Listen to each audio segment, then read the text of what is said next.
need some wine. Yeah. Wine. Have enough. Out there, Paula wine, Paula Harrell wine too, because we're ready. We're ready.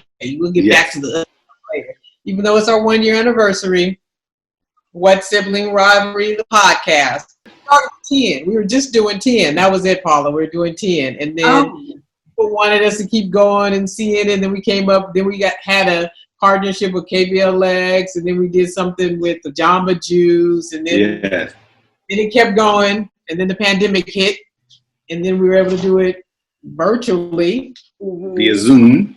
We got some fun guests doing it virtually, so some fun. Yeah. And we got Paula Harrell with P. Harrell Wines here doing her first virtual wine tasting with us. That's right. That's right. I'm excited. Thank you for having me. Our Bay Area family. Paula's our girl. We go way back. Way back. Way back. Cotillion days. Oh. Yeah. I didn't even know. Good days. Yeah. Some good times. Exactly. That's all we're going to say about that. We were right there.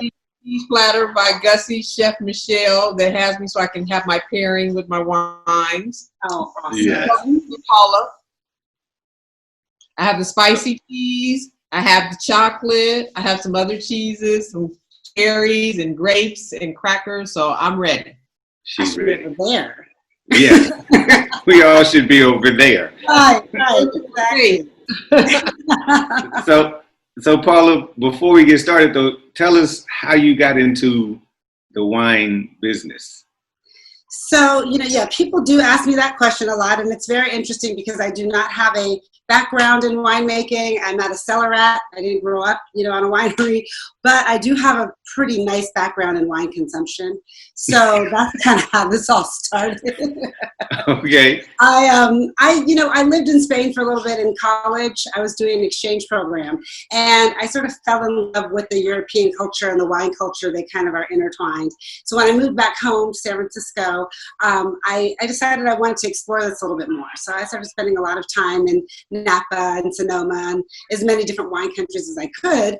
And I was really intrigued by everything about wine and just learning about it, developing my palate, learning how to pair it, all of those things. So before you know it, I bought a timeshare in Napa. I practically lived up there. My mother was always asking me, do you have a job? Is somebody paying you to go up there? And I was just going on my free time, but I was learning about wine. And so that went on for about 15 years. And I started to bring friends and family to the wine country and have them explore with me. It was just really fun to share with everybody else what I was learning. And I met a lot of winemakers. I'd go for harvest, learn about the whole process. I never thought I'd make wine. That was never part of the plan. This was just my fun little side hobby. I was enjoying it, right? But after 15 years of just indulging in the wine industry, people would ask me, namely my uncle, who's kind of a wine connoisseur, and he would always ask me, what are you going to do with it? I'm like, I don't know. This is not my trade. My trade is real estate and mortgage loans, and that's kind of what I do. And so, one night we were at dinner, and we went out to dinner with the family, and they always pass me the wine menu at this point because they want me to choose the wine. So I'll get taste, and that's something everybody should be feeling very comfortable about doing. When you go to a restaurant, tell them you want to sample a little, wine, a few different wines before you. Oh, you can do that. You can. Oh. You can. And they prefer it because actually if you get a full glass and they bring it to you and you don't like it, and you have to send back a whole full glass, that's not as good. People are not going to be happy about that. The restaurant's not going to be happy about that. But they're okay with bringing you little tastes so you can decide. So I had a few different tastes to my family's dismay. They get tired of me because I might taste 10 before I order one. Oh. So I had a few out there. And I just decided, I was passing them to my uncle. And I decided that these two wines would be better together. And this is a big no-no. Nobody should ever do this. But, I don't follow rules that well. So I thought they'd be better together. So I blended them at the dinner table It was a Zin and a Zinfandel and a Petite Syrah. And I didn't show my uncle, and I passed it over to him, and I said, what do you think about this one? And he was like, this one's great. Which one is this on the menu? We should get a bottle of this. And I said, well, I blended it at the dinner table. And he looked at me with this stern look like I was still a little girl. And he said, you know, you're not supposed to do that. He's like, but this is a really good wine. And might I suggest you make your own damn wine and stop blending other people's wine. And when he said that, this light bulb went off in my head. And I was like, that's what I'll do. I'll make my own wine. And I remember he looked at me and he goes, I was kidding. You can't just go make it. Joke, you know. But at that moment, I thought, that is exactly what I need to do. I need to make my own wine. I can market it myself. I have, you know, an audience for that. I have a network. That's the only thing that I feel would be right for me to do with wine. So that's my long story and how I ended up making wine. And I just went back to all the people that I had made relationships with over the last 10, 15 years and said, hey, if I wanted to make my own wine and I'm not going to go out and buy a vineyard, what are my options? And they gave me options, and I decided on something called custom crushing, where I can buy my grapes from different wineries and make it at a custom crush facility with a head winemaker. And so that's the route that I took. And now, 4.5 years later, it's been good. Okay. Cool. Well, great. Congratulations. Thank you. And how many are you, wineries or black winemakers do you know of, or are there? Well, I don't know the exact number, but we're probably, around, I'd say somewhere between 20 and 30 around the country and internationally. Okay. There's a black champagne maker too in France. So there's not that, and there's, less, the number is smaller for the women in the wine industry. Right. The black women in the wine industry. But we're probably in that range, Okay, because I know Earl Stevens. Oh, right. E40 for y'all that don't know. I know Earl Stevens. I thought he had a he's a winemaker. He has his own wine. It's Earl Stevens. His own wine. Yes. Exactly. Yeah. Well, I know Dwayne Wade has a wine, and so does Curry and Steph's sister. They all have wines too. So they all have wines. Charles Woodson, Tamara Housley. Yeah. Then there's the Browns, of course, Brown Estates. There's Theophilus. There's Stone. There's quite a few. Yeah. Okay. Mainly here. Most of us are there. So it's the younger generation in terms of winemakers. A lot more African Americans are getting into it. I would say so.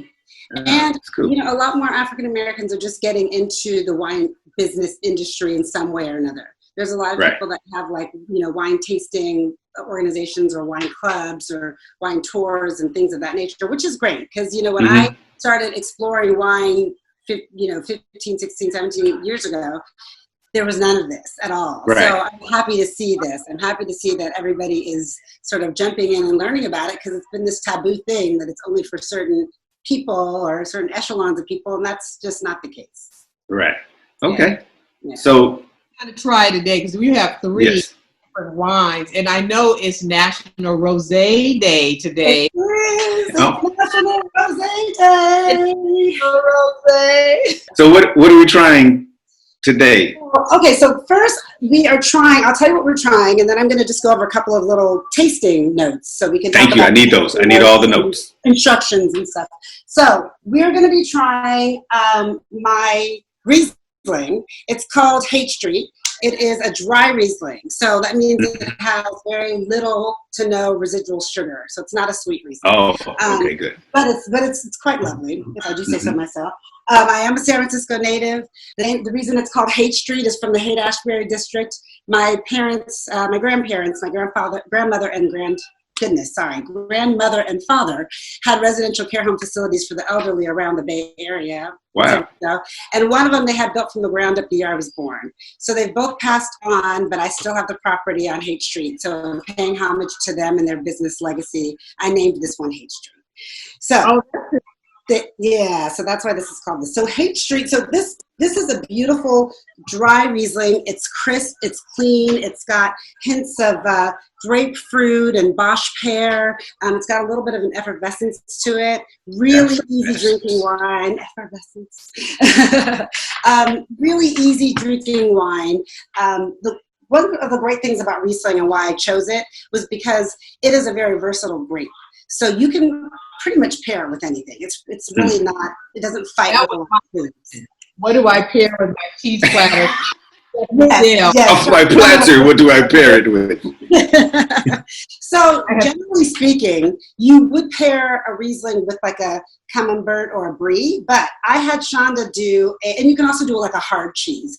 I had Shonda do a jalapeno cheese, I believe, right? A hard jalapeno cheese, because Rieslings pair well with spicy foods. Oh. So like Thai, Vietnamese, anything like that. Anything that's got a lot of flavor and spice in it pairs really well with Riesling. So that's why I had her try that kind of a cheese, just so she could see how it sort of stands up to the spice. It kind of tames the spice a little bit. And they really complement each other. So this is also great, though, like I said, spicy foods, but fish, pastas, things of that nature are great too. But it's really good by itself. You can just drink this bottle by itself and you'll really enjoy it.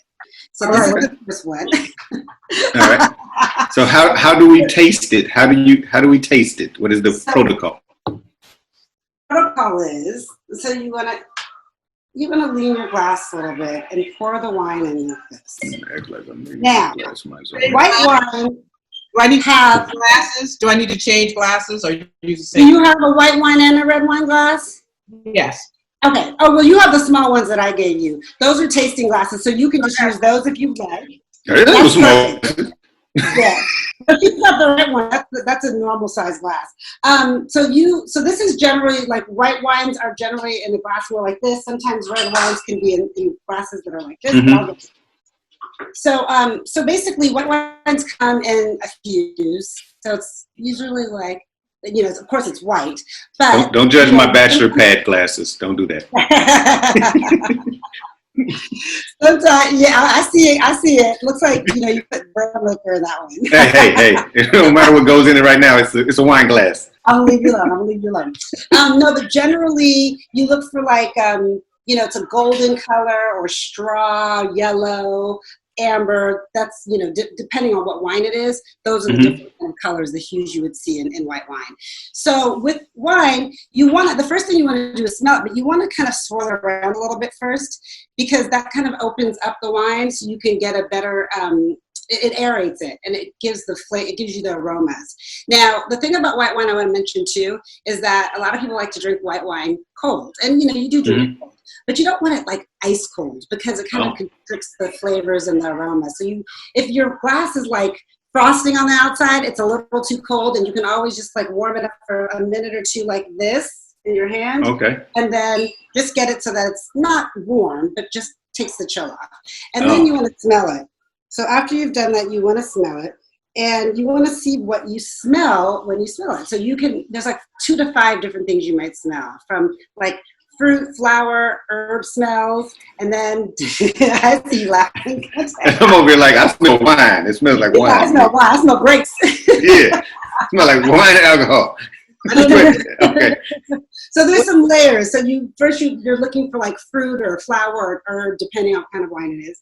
Then you'd be looking for like baking spices like oak, vanilla. That's going to be sometimes more with wines that are being aged in oak, in barrel, as opposed to like stainless steel. And then you also want to look for like earthy smells, and it's like an organic or inorganic earthy smell that usually is significant. Like that tells you what region it may have come from. Oh, okay. So you don't need to figure all that out right now, but get an idea of what you smell. If you smell, if you smell the grapefruit, do you smell any pear? Do you smell apple? Do you smell anything like that? And then that's the most important thing you want to do first, and then you move on to the part, to tasting it. I was about to say, when we get to drinking. Yes, exactly. You're like, Shonda already jumped to it. Yeah, she ain't smelled nothing. She just been, well, y'all smelling, I'm drinking. That's right. That's because I had that spicy jalapeno on my tongue from the cheese. Oh. It's like, I need to drink something. So then you drink. You have a little sip. And you can let it kind of linger on your tongue a little bit before you swallow it. Oh, I think I didn't let it linger long enough. Hold on. No, I didn't either. Let me The things you look for are body. Like, is there some body to it, or is there kind of nothing there? It's just sort of light and it just goes right down. Sweetness, sometimes you get a little bit of a sweetness on it, and we perceive it as like an oiliness. So you look for that too. And then you also look for acidity. So it's like that bitterness or tartness you might get on some wines. That's the acidity. And then the tannin. The tannin is sort of like a sharpness. It's like, I'm sorry, the acidity is more of like a sour taste, and the tannin is more of the acidity and the bitterness taste. And then the last thing you would look for is like the alcohol level. That's heat, like a little warmness going on back here. Okay. Like when Martin used to go, that right there? Yeah, something like that. And the more the alcohol, the more you're going to feel that. So usually when it's like over 15%, you'll really feel it. But this one is a 13.6 for this Riesling. So you're not going to feel that so much. I mean, it's not shabby, but you know. Yeah. So Paula, I gave your wines out for holiday gifts for my aunts, and my aunt is in Houston. She's like, I gave her 2 bottles, a red and a white, and then she went home and she's like, I'm not going to share this. I'm going to just drink this. This is going to be mine. She read your story on the back. She tasted the wine and she was like, oh my God, I'm so in love. She's like, I'm so excited and so proud of her. And I love her wine. I want to order it. So now she's here. I got to get her some more before she goes back. Oh, that's awesome. Yeah. Oh, that's great. And I love the wine. Right. Yeah. And the dry Riesling is really good because I'm not gonna lie, I've dated some women who just like, we like Riesling and it always is too sweet, but that's the first time I tried dry Riesling. It's pretty tasty. Yeah, because I don't like Riesling. So dry Riesling, I like dry Riesling. And it's interesting because I've converted so many people, you know, I do a lot of events, and when they walk up, they're like, oh, Riesling. And I'm like, no, it's not a sweet Riesling. And they fall in love with it. You know, the German and the French that's where the grape is native of Germany and France. And they don't generally make them very sweet. So I wanted to kind of pay homage to the way it's been made traditionally by making it a dry Riesling. So, but it has enough like fruit on it that I think people who like sweet wine still enjoy it. So do the names of the wines come from the grapes that are made from, like Riesling's different? Oh, okay. Yeah, that's a Riesling grape, exactly. Okay. Exactly. Now, why did we try the Riesling first? Why did we do the Riesling before the Rosé? The reason I did it was because the rosé is actually made from red grapes. It's made from red wine, and so it's a little more full-bodied than the Riesling is. So you always want to start with the lightest varietal and move up to the heaviest when you're drinking. Okay. Especially because the further you get up in the food chain, the higher like the tannins get. So if it's like a heavy red, you know, you kind of mess up your palate by starting with the red and going back to the white. And I have my water to cleanse my palate. Excellent. Yeah, but someone says that they're doing the wine, they're doing the virtual wine tasting with us. And wines, they said, Ella said that she loves the Riesling. This Riesling. Oh, excellent. Oh, good. I'm glad you're enjoying it, Ella. Ella, thank you for that comment. Excellent. So now here's the thing: when you go from finished hers. Are we supposed to finish the glass when we taste it? A little taste. I mean, do you have to drive later? Like no. Oh, okay, cool. Let me finish mine. Oh. It looks bigger on TV. It is good to take a little sip of water in between just to cleanse your palate. Okay. Start the next wine. So. Now here's another little tidbit. If you're going to use the same glass, like it's okay to use the same glass for the white and the rosé, but generally you want to clean them out in between, but you don't want to clean them with water. You want to clean it with the wine that you're going to drink next. Oh, see? Over here being busy. I'm going to clean out my glass.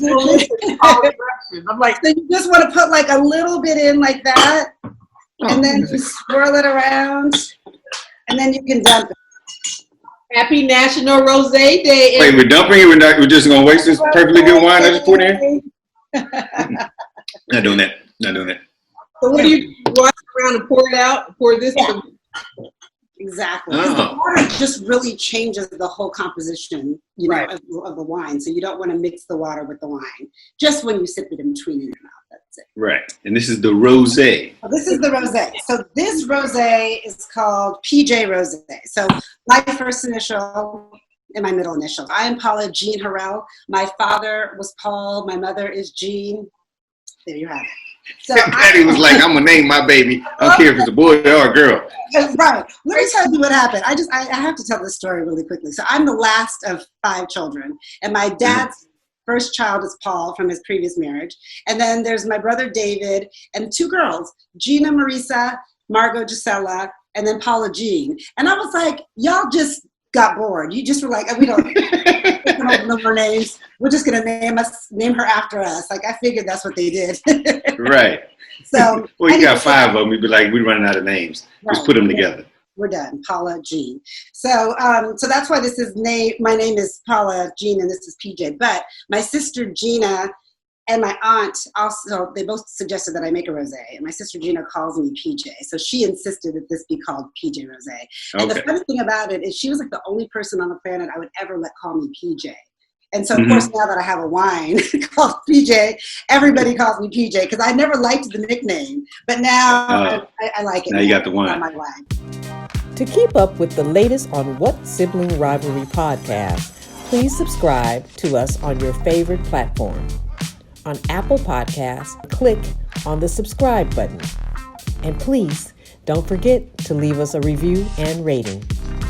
On Spotify, click on the follow button under our picture.